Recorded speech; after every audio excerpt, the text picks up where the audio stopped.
You're listening to the Ask Drone U podcast. You ask, we answer your drone questions. Whether you're here to turn your passion into profit or you simply fly for fun, we're a community of learners and teachers who aspire to achieve greatness.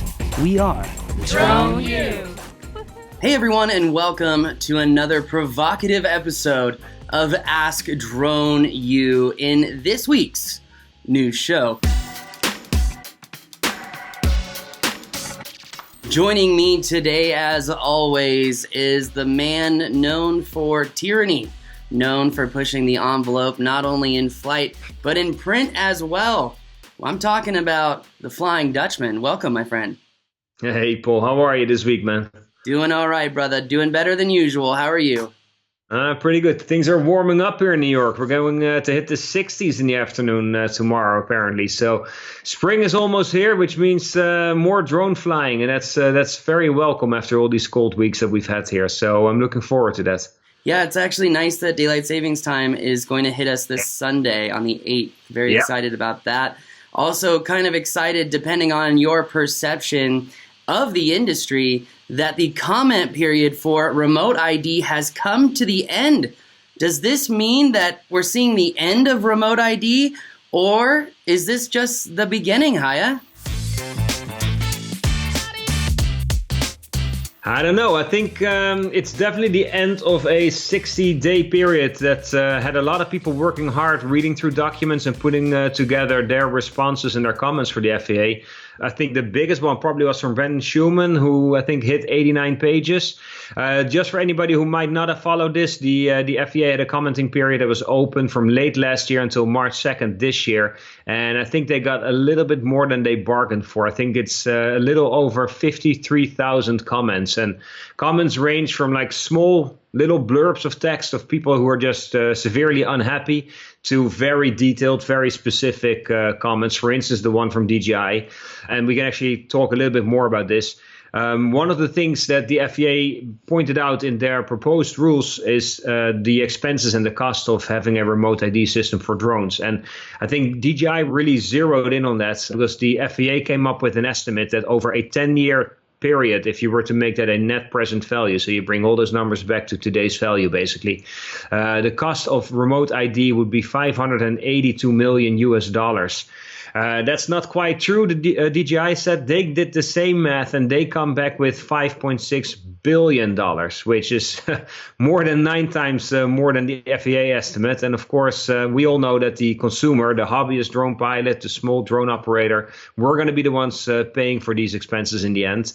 So that's a very big thing. I didn't expect it to be that much higher. Well, and that's not even accounting for the fact that if the proposed rules go into effect as is, there's no way to backdate or make our current drones comply with the proposed rules. So, the whole 5.6 billion is not factoring in for the, let's say, 4 or 5 million people that own 1 to 10 drones, and then the cost of those drones and that loss. And I would say that loss, as calculated here at Drone U, would put us over $60,000 completely wasted if the proposed remote ID rules go through. And it's really interesting, Haye, because I've been hearing some different reactions to the number of comments that are happening with the NPRM. One particular user out of New York, a good friend of mine, Peter, he said, "Did you see that there's just about 54,000 comments on the remote ID?" And I said, "Yeah,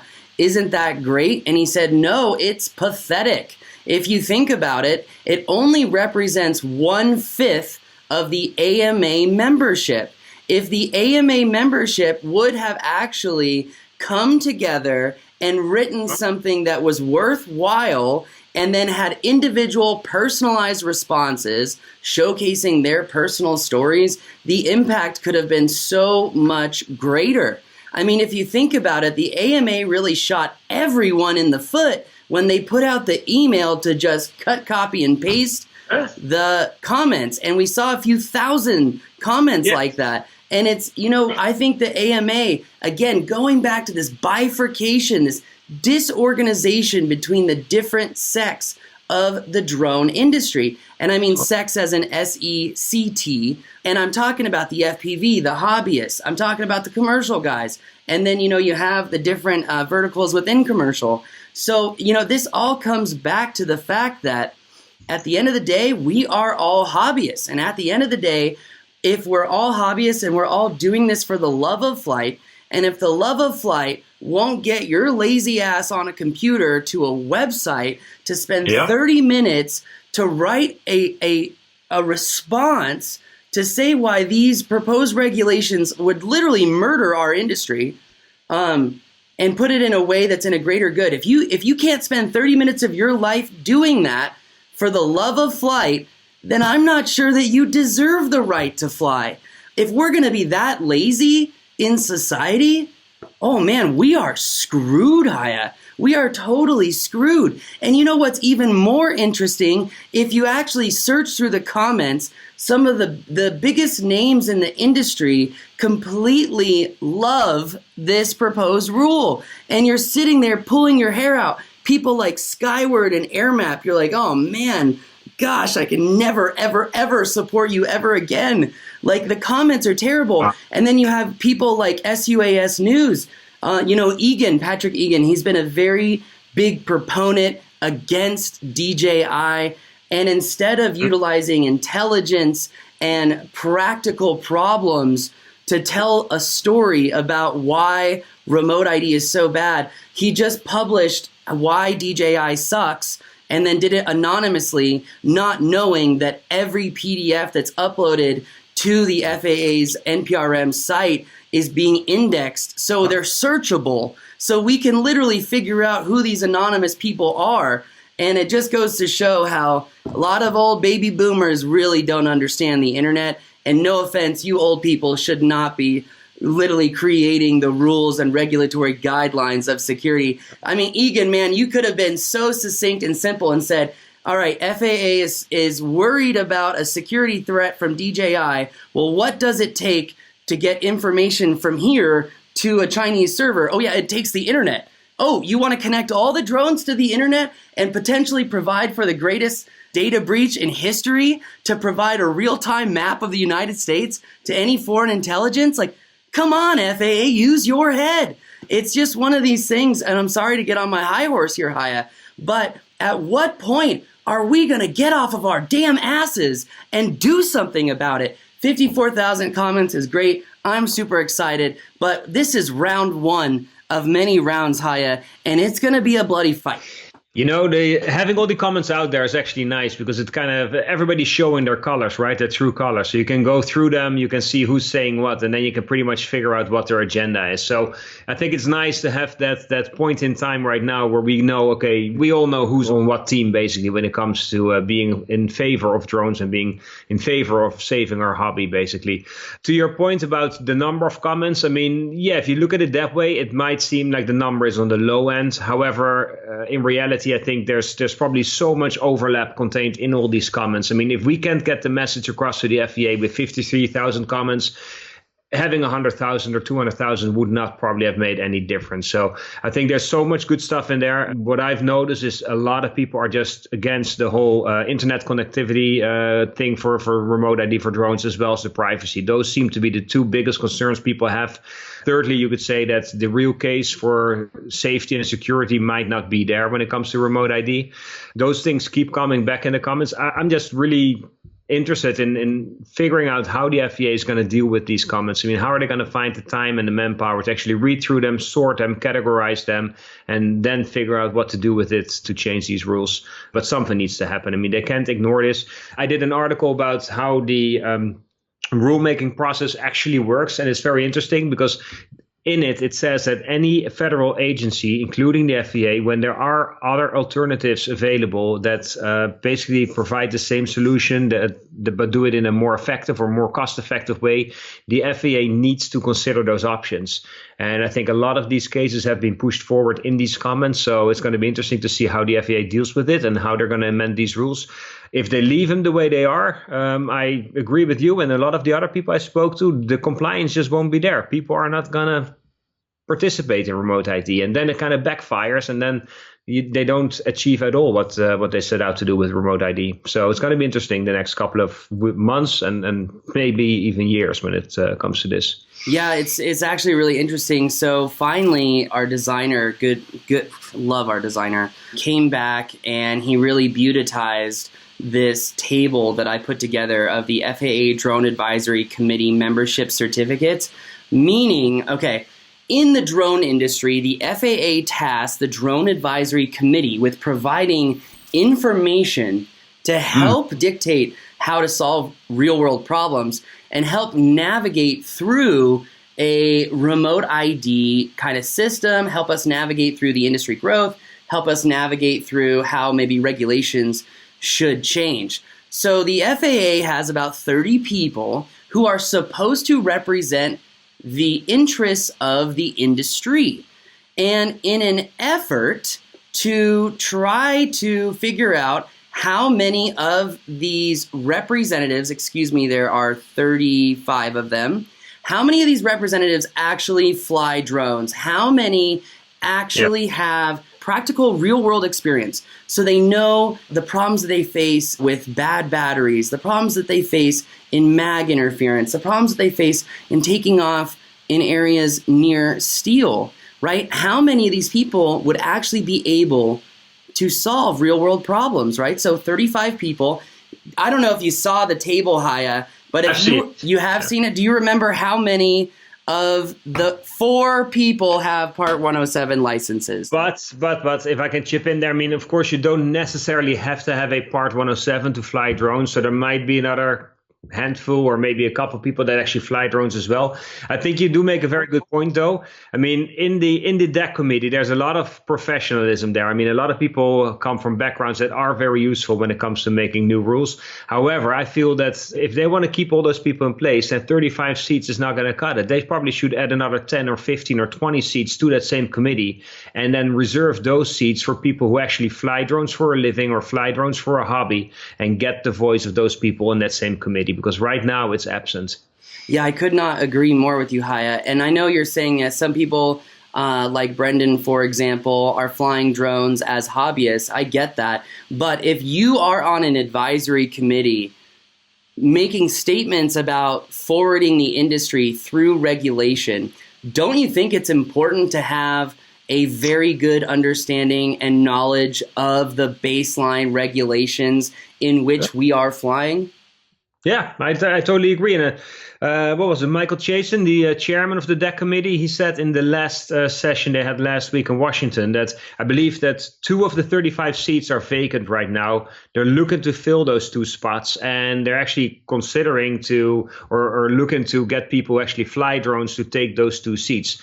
I think it'd be great if they did that, but still, I mean, that still doesn't bring up the number of active drone pilots to a respectable level. I think at least half the committee should consist of people who actually fly drones, whether they do it professionally or as a hobby, as long as they know what they're talking about, their experience, they know the rules, the regulations, the operations, and know what kind of situations you run into in day-to-day drone flying. I think it's those kind of people that we need on the committee, and right now we don't have them. And when you have that committee in charge of advising the FAA when it comes to new rules, and you don't have people who actually fly drones on that committee, then yeah, things are going to go wrong. Seriously, a lot of things are going to go wrong. I mean, a lot. Wow. Yeah. It's really fascinating, Haye. And so I know there have been some other information that's come out. Even, there was the protest in Washington, D.C., and the FAA had to close their doors. What happened? Apparently, I mean, the protest started already on Friday. I thought it was going to start on Saturday, but I was checking on it since I wanted to do an announcement of these protests, peaceful protests, by the way, on the day before. And as I was looking into it, I found out that it actually started on Friday already. And there's one video clip There weren't that many people, maybe 20, 30 people on Friday afternoon, at least based on the video material. But you can hear the announcer say that the FAA had closed down their offices, or at least told the employees that they did not have to show up to work because of these protests taking place there. So whatever the FAA was thinking is they must have thought that this was going to be a big deal and maybe get out of hand. I don't know. But I guess to keep employees safe, they said, hey, you don't have to come to the office. Now, the real action took place on Saturday. I think that's when the majority of people were there. They had specifically told everybody, do not bring any drones to this event. I mean, you're not allowed to fly in Washington, and it's probably won't be looked upon lightly if you actually bring a drone or fly a drone there. So nobody did. It all went, as far as I can tell, really well organized. And it was good to have a physical presence, I think, at the offices of the FAA to show that, hey, we are really upset and we are really concerned with these new rules. Yeah, we are really upset. And I mean, even other people are saying that the FAA is, quote unquote, giving a big giant middle finger to hobbyists. What's with this article?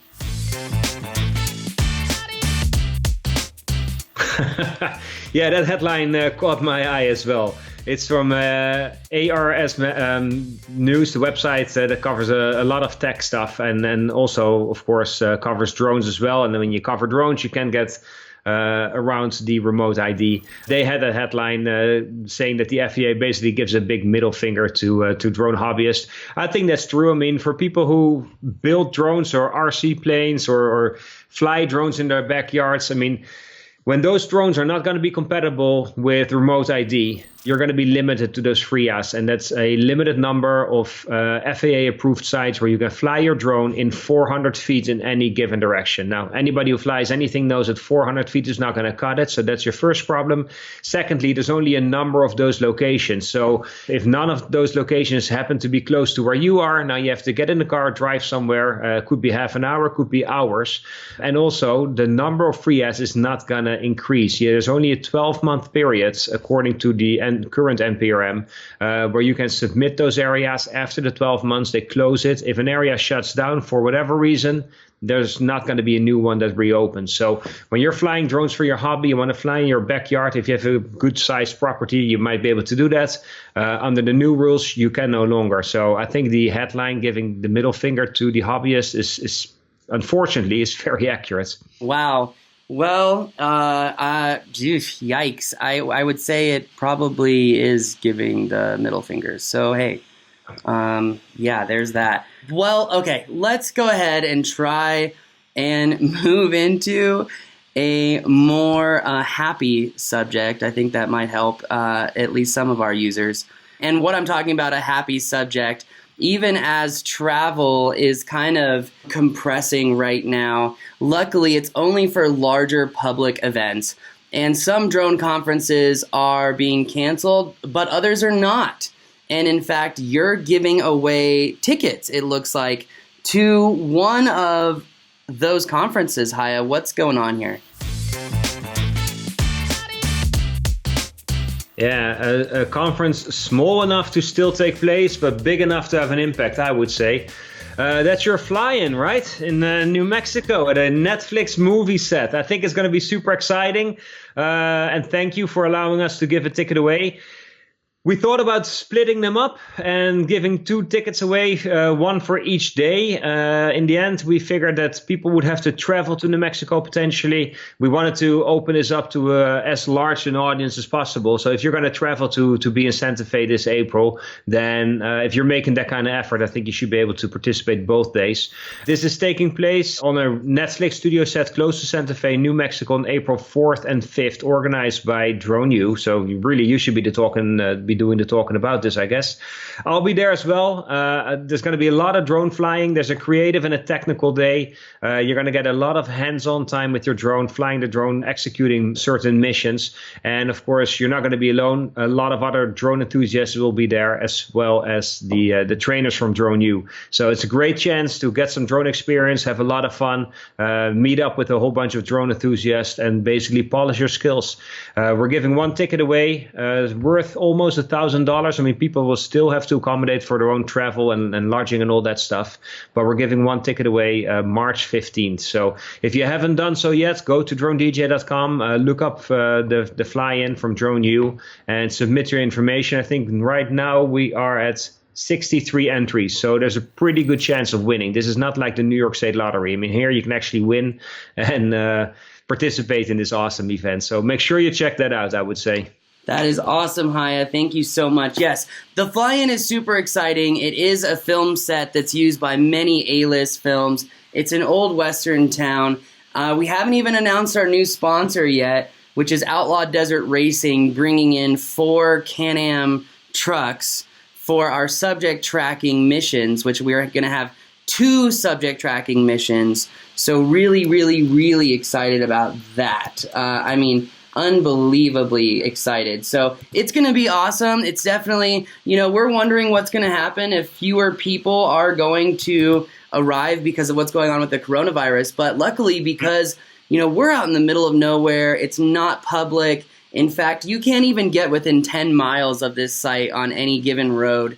So I'm hoping that people still decide to come, learn to wash their hands, and I don't think you'll need a mask in this beautiful, fresh desert air. It is awesome. So really excited about it. I was actually just out there the other day shooting a movie for an unknown company, literally on that same ranch, maybe a mile and a half away from that studio town.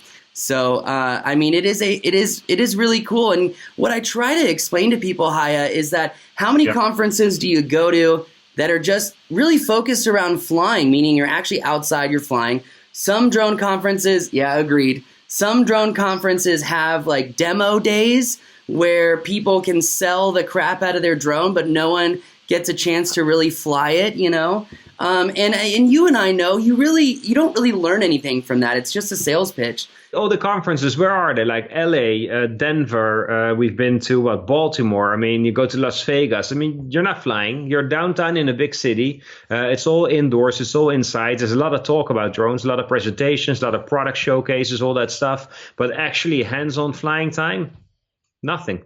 Yeah, no, I agree. That's why we're so excited about the fly-in. But here's another caveat, right? If you're a drone pilot and you ever film on set, typically you cannot use that footage to promote yourself, show what you've done, say, hey, I shot that in a movie, until the movie has been released. And even then, some directors and production companies will not even allow you to show that footage unless it's in a private demo reel. Well, here's the benefit of the drone you fly in. Pilots get to come on site, fly 22 missions, and they get to actually utilize the video and the photos and the maps that they create, and they actually get to publish them. They can use it to promote themselves. I mean, even drone pilots who actually have the film set jobs can't do that, and I think that value in itself is unprecedented. But I'm going to stop the shameless plug of selling. I'm super excited, Haye. Can't wait to have you there. But I know that you're also doing something amazing in the fact that you're throwing a class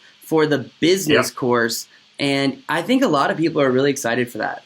Yeah, I think so too. I mean, nowadays, if you're going to start any business, it doesn't have to be a drone business, but if you're starting any kind of business, then you have to have some kind of online presence, right? So you need to be active on social media. You're going to have a website. I think with my background in internet marketing and also what I've done for DroneDJ, I know a few tricks, and basically I want to put together a program for people who are going to start out their drone business, or even for people who already have their drone business, and basically say, okay, so here's a list of all the different things, and let's just work through that list and see where you are with your business, or if you're going to start a drone business, how do you get started? What kind of site do you need? What's important? I mean, nowadays, of course, you want to be found, right, for the services that you do. And in the class, I'm going to explain and help people and show them how can you make sure that in your area, for your market and your audience, how are people going to be able to find your business and then basically hire you for your services. So it should be a really good class. I think we have, half a day for it scheduled. I want it to be kind of practical so that when people walk away from the class, they have something that they can actually use. So when they go back to their office, they can actually get to work. I don't want it to be all theory. I want it to be hands-on and practical. I think that's really smart. I really do. I really, really do. So I'm excited, but let's move on. As I noticed in our next piece of news, I've actually been wondering about the update from the Autel Evo, because at CES, before coronavirus really hit hard, they were already talking about, well, we're going to launch one drone first, then the next, and the next. Expect it 6 to 8 weeks. But I'm not seeing any of these Autel Evos anywhere. I noticed Billy Kyle has a bunch of videos, but it's like, hey, cool, but until you can buy one, what good is it? So what's the update from Autel on the Evo 2? Yeah, talking to the Autel people at CES, apparently what had happened is that somebody in China from Autel already had started shipping out some samples to a bunch of YouTubers. So some people already had the drones in their hands, were starting to make these videos. Meanwhile, CES still had to take place, and the drones weren't even in the US yet. So they said during CES it was going to be at least another 6 weeks for the drones to arrive. Then, of course, coronavirus hit. We know that DJI shut their offices for 2 weeks. We know that 00 Robotics shut down their locations as well. We haven't heard something like that from Autel Robotics, but it's hard to imagine that they wouldn't have been affected by the coronavirus. Just recently, we got our hands on an email from Autel Robotics to the dealers that sell their drones, and they don't mention the coronavirus. What they do mention is that they had found a bug in the software, and what I've heard is that it might have been related with the distance to which you can fly the Autel drone. When I had the Autel Evo 2 to fly for a couple of days, I noticed that if you get a little further out, you start losing the connection. And of course, with any drone at some point, also depending on the interference, that connection gets choppy as the drone gets further away.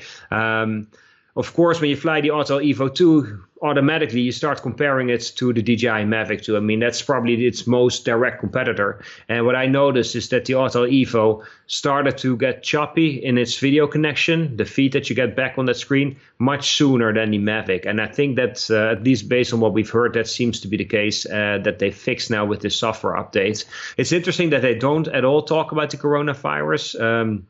They say that the slowdown allowed them to catch up basically with their inventory, and they're still on schedule. So these drones should make it to the US soon.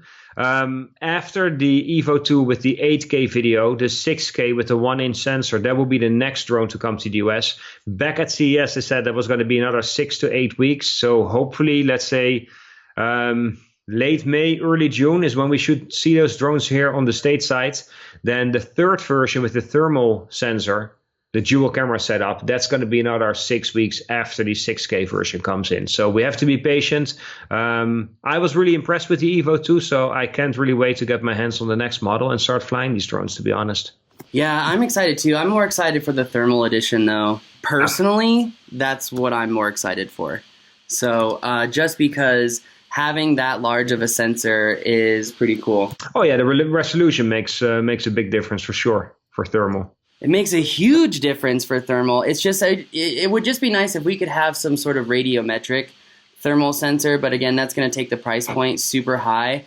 Although, with FLIR's recent purchase of Aireon, I think that there's a huge opportunity for FLIR to come out with a drone that could really compete with the Mavic 2 Enterprise Dual and the Evo 2 thermal whenever it does come out. But Aireon, wow, no offense, but those drones really suck. I've seen them. I've spent time with them. There's a group out here in New Mexico on base that has a fleet of them. They're an interesting platform to work with. Very, very, very interesting.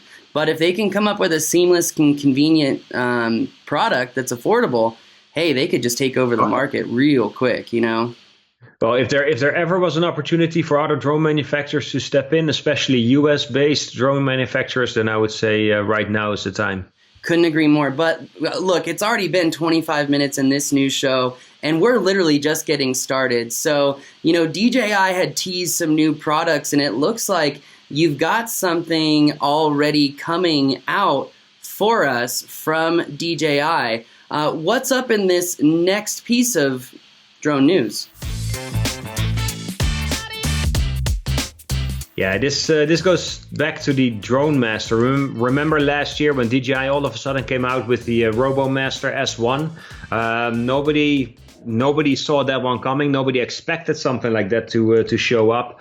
We didn't see anything in FCC filings. I don't know how they did the registration and the filing of those documents, but it didn't show up the way it normally showed up. So everybody was kind of taken by surprise. Now we received yesterday some photos of a product from DJI that very closely resembles the Robomaster, but as far as I can tell, it's not the Robomaster. And it doesn't seem to be a second generation, like a newer, improved model. I suspect that these pictures that we have here on DroneDJ are actually a different type of Robomaster. I think rather than going from Gen 1 to Gen 2, I think they're expanding their portfolio and coming out with something else. For instance, in one of these photos, you can see something that looks like a grabbing hand with like rubber components on the ends. So I think with this one, you might be able to actually hold on to other things.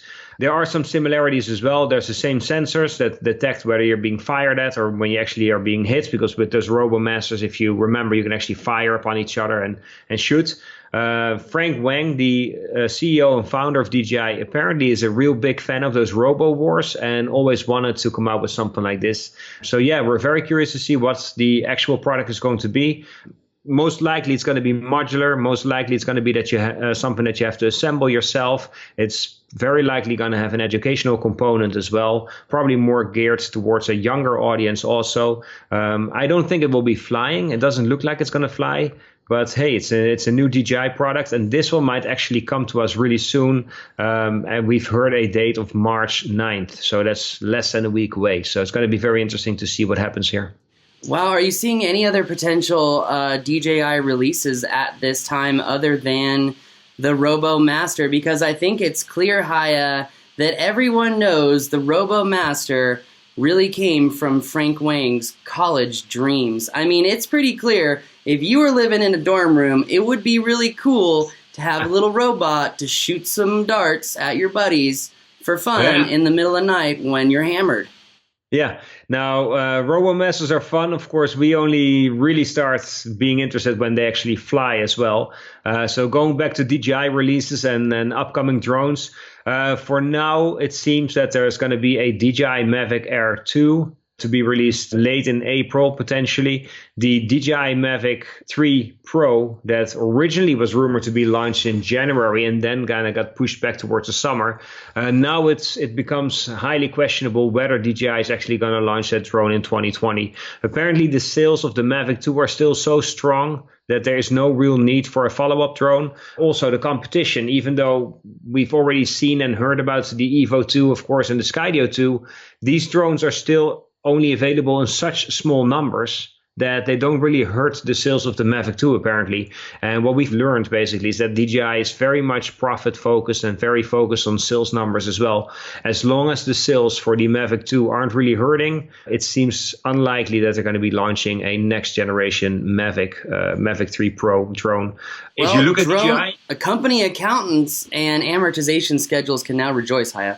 But DJI is looking at the numbers, and it's, of course, I mean, if it's about money, it's hard to blame them when you're on a different perspective and you're passionate about drones and flying drones and you want to be able to fly the newest and latest technology. Then this does become very frustrating. I mean, better drones are coming out, and a lot of people are looking at DJI to come out with a better Mavic as well, especially since a lot of people were quite disappointed with the 4K video capabilities of the Mavic 2 Pro. So we're very much looking forward to a newer drone.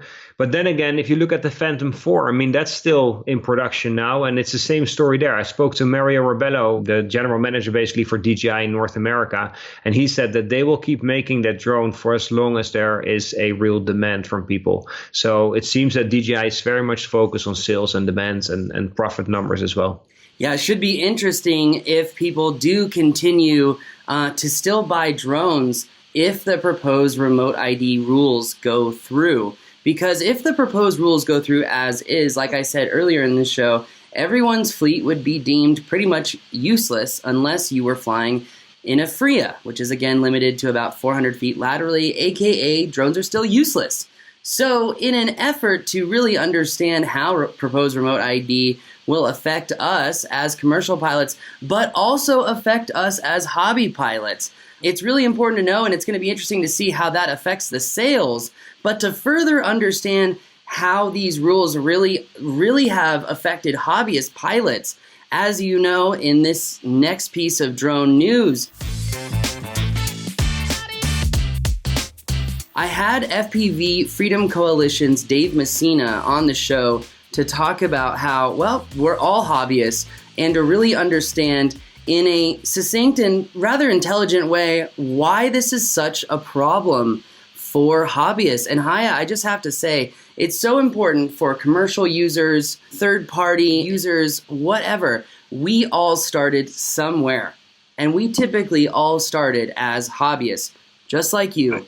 So it's really important to understand that as we continue to fight remote ID, that we've got to come at this as a unified body of pilots. But anyway, I noticed you wrote this article on that show. Surprised to see it, happily surprised. What did you learn from that show? What do you think is important?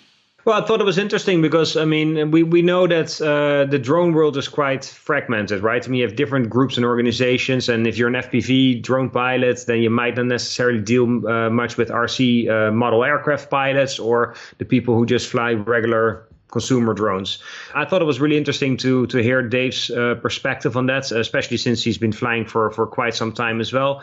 I also thought it was really good that he's making a strong effort to actually bring people together and create a voice for different drone pilots. And in a different way, I'm trying to do the same thing with DroneDJ, and I think anybody who's pro drones and who wants to further drones in society and be able to use them for good, I'd be happy to support them. And when I was listening to the interview you had with Dave, I thought, first of all, it was a very good interview. He has a lot of very interesting things to say, and I figured I wanted to share it on DroneDJ and hopefully help Dave to reach a larger or even a different audience than he already reaches through his own site. I gotta say, man, I respect that man wholeheartedly. There's no one who speaks as eloquently as he does and showcases the issues in a way that are impactful and meaningful. And frankly, I have not seen anyone work harder than him in fighting remote ID. And I mean that seriously. I know I know a lot of people have written really long reports, but as far as bringing people together, as far as working with people and putting our differences aside and putting our egos aside, I have not seen someone do it as well as Dave, and that man will forever have my respect. Yeah, exactly, and that's why I wanted to help him in any way I can, and if I can share his information and his story on DroneDJ, I'd be more than happy to do so.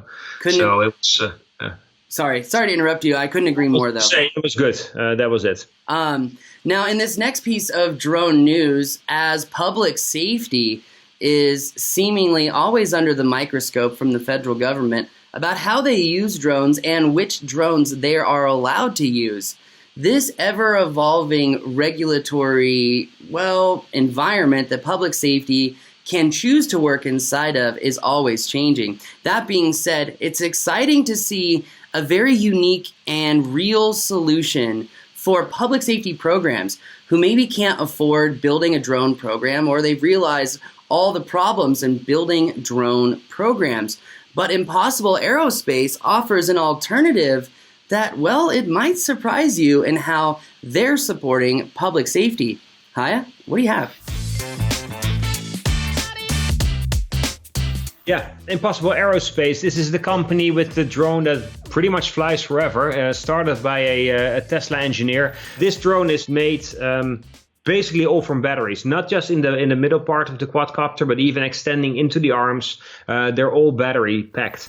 And this drone has therefore a crazy flight time. It's not really focusing or targeted at hobbyists or consumer drone pilots for that matter. This is much, much more geared towards first responders. And Impossible Aerospace just launched a new program called Aerosupport, where basically in a metropolitan area, they want to be able to put a number of drones on different rooftops of buildings and basically have those drones ready anytime to be flown out and to respond to emergencies or accidents or whatever else might be happening. We've already seen this before. Chula Vista Police Department, they had done a similar thing as a test among the IPP program, and they've been very, very successful. They've had about 1,000 drone missions in the first year, and it helped them basically to make 130 arrests. And it's the same situation. they had drones set up, ready to fly out. I think that was only a mile because they were still flying within visual line of sight. But they will be able to get a drone to an emergency location faster than anybody physically can get to.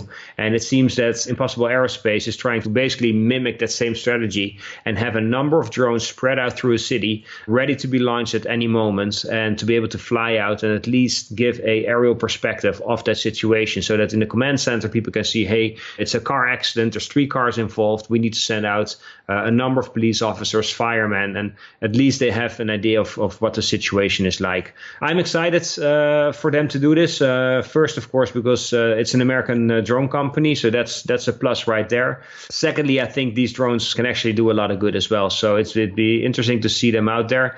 They're also kind of pushing the envelope because they want to be able to fly these drones beyond visual line of sight, so they're going to need some waivers and approvals from the FAA in order to do so, which I think is also good because it kind of pushes the envelope, right? I mean, we're looking for drone applications where, we want to be able to use drones in situations that we haven't been able to use them prior. So I think it's very interesting, this piece of news. Yeah, it is really interesting. I'm wondering how they're legally allowed to do this. I'm wondering how they have the flight over people waivers that have been almost impossible to acquire. Obviously, they're handing out more and more of those, and that's becoming like the next big waiver. But BVLOS flights, to see those two in tandem, I haven't seen yet, other than like I think UPS did it under 135, and Wing did it under 135, and Amazon did it under 135. So how is this legal? I don't know. I mean, they're not expanding on that in their statement. They only say that their team will also help out with training the pilots required for beyond visual line of sight flights, along with the certificate of authorizations required by the FAA. So it seems that Impossible Aerospace will actually help you acquire those. How and if that's going to work out, I don't know, but we'll keep an eye on them and see what's going on there. Yeah, it's fascinating because they're saying, and this is something that I got to bring this up because this absolutely kills me. One of the biggest problems in public safety is the same problem in universities and academic institutions. It's this cut, copy, and paste. It's this ideology that if I have resources like a COA, standard operating procedures, pre-flight checklists, task lists, proficiency and currency standardization lists, amongst maintenance protocol lists, amongst amortization schedules, amongst crew management documentation, all of these things are being cut, copy, and pasted. None of these people who have the most to lose are learning how to make the right decisions on which way to go when operating under a COA. Or, for example, a lack of specificity has really caused, in my opinion, a lot of drone programs to fold, because the lack of specificity causes astronomical waste in purchasing, amongst other things. And so when companies are giving out COAs, they're giving out resource documentation like, here you go, cut, copy, and paste, those groups who accept that and fly under those rules without understanding the knowledge necessary to make decisions in the field are ultimately setting themselves up to fail.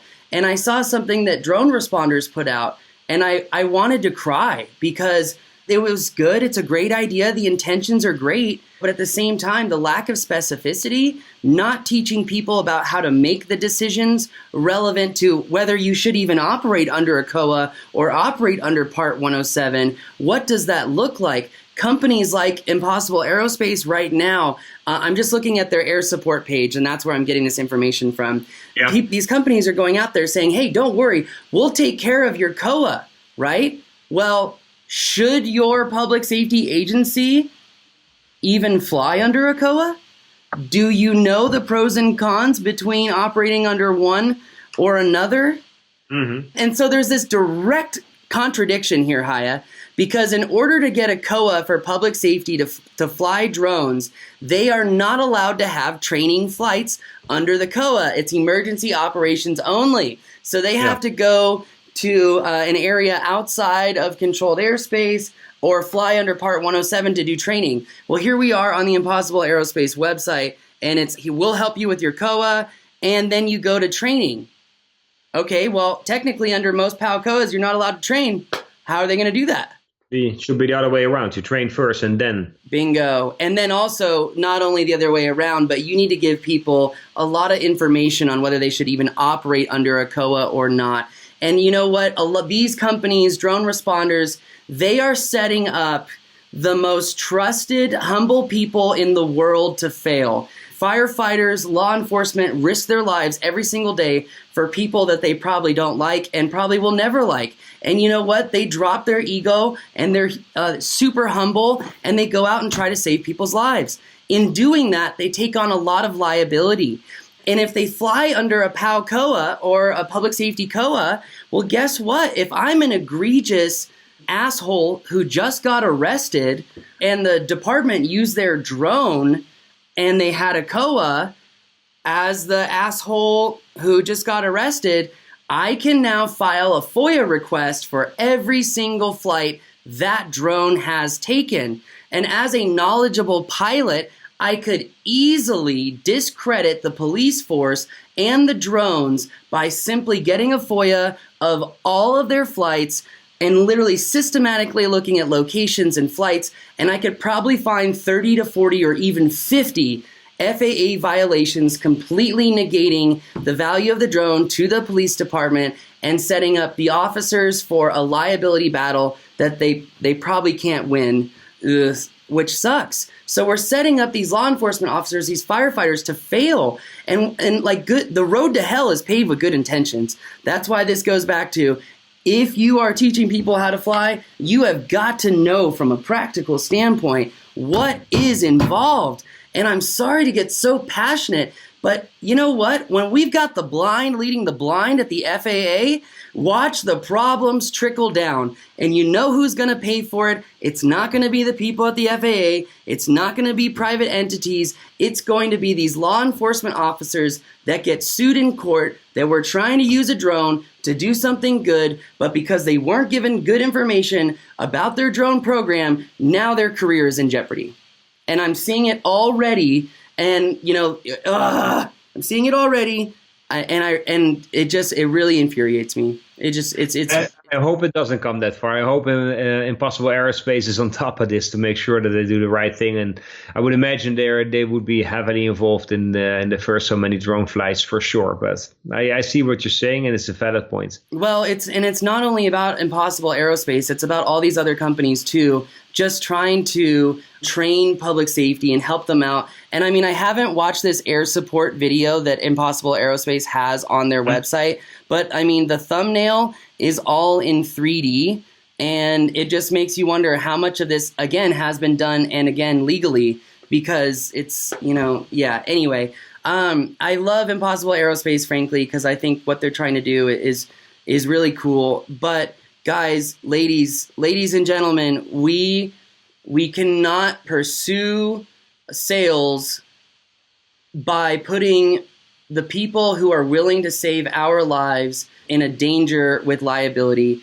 And it is our responsibility as private entities to ensure that we do the most research possible in helping these people and getting a practical standpoint, because this is a much bigger macro issue, Haye. As my friend Ongood would say, it's a much bigger issue. So that being said, this is almost an hour-long show, and I'm not sure how much longer I can record. So let's go ahead and end it here. But there's a lot more news for next week that I'm even excited about. And just to tease it, I think there's some good stuff to talk about when it comes to drones for good, when it comes to Virginia Tech, although that might be quite a controversial topic, and then DJI lowering their price points to reduce those tariffs that we were all paying for. Great stuff. But Haye, as you know, it's you've got somewhere to go. I've got somewhere to go. We're going to have to save all this juicy stuff for one more episode. And I feel bad because I just kind of ranted, and we could have used that time to talk about those pieces of news. No worries, man. I think every week we already make a selection of news articles to talk about, and even the ones that we pick, there's always more. So we can go on and on with these shows. Totally cool to wrap it up. Let's save all the other bits for next week. The only problem is there's going to be new news next week as well. So we'll see how much we have to talk about then. Sounds good, Haye. Well, thanks again for joining me today. And thanks again for always willing to deep dive in this information. It's a blast talking to you. And it's something that I enjoy every week, and I hope others do as well. So thank you, Haye. Same here, Paul. It's my pleasure as well. Always looking forward to doing this show. So on to the next one next week. I'll be here. Sounds good, Haye. Well, thank you. And thank you, everyone who listens to the show. Please don't be afraid to leave us a review, leave us a comment. Yes, I'll get to the comments on the news shows. It's so hard for me to get to comments at all the different social media platforms, so bear with me. I will be happy to answer your comments. That being said, please do leave us a review wherever you download the show, and if you watch it on YouTube, don't be afraid to subscribe to the channel and help other people find information that could potentially, well, save the hobby. That's going to do it for us today. My name is Paul. He's the Flying Dutchman. This is Ask Drone U.